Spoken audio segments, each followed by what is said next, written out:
The NBA is looking to get back to their normal schedule after next season. And that's going to be tough to pull off because of how late they're going to finish this season. The timeline is all messed up right now. The start of next season is probably going to be sometime in December. So how are you going to get back to your normal schedule? And what's funny, the NBA is proposing to still play 82 games next season, which means you're going to have more back-to-back games. You're going to have more 4 games in 5 nights in order to make that schedule work.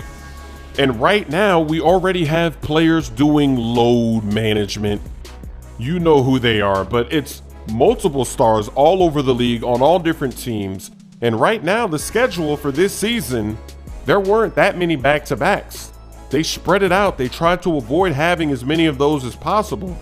Yet you still see Kawhi Leonard out with load management and other stars as well. It's not just him.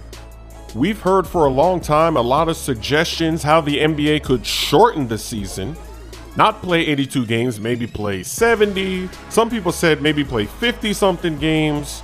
It would make sense for the NBA just for next season, maybe to shorten the amount of games because of how pushed back the timeline is right now.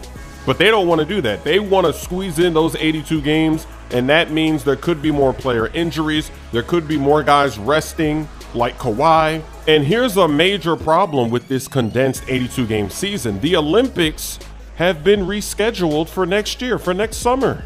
So if you do this, you shorten the season, but you still play 82 games, you play all these back-to-backs, you go to the playoffs, the finals, then all the superstar players have to turn around and then get ready for the Olympics. You might see players pull out of the Olympics if they have to play this many games. This is a very interesting dilemma, and that's why this season, right now, this is big. Championship contenders, you gotta win it. You gotta go all in because you don't know what's gonna happen next season. And right now, you're well rested.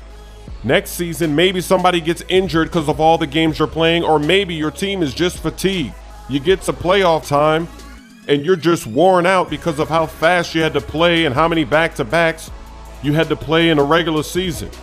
We'll see what happens. Maybe the NBA won't be able to play all 82 games, but if they stick to 82 games, I think they should get rid of the preseason, or at least cut off most of those games. That way, that's less time and less stress on all the players. But let me know in the comments section, what can the NBA do to get back on track to fix their schedule after next season so that they go back to normal? What is the best possible way forward? Leave it in the comments.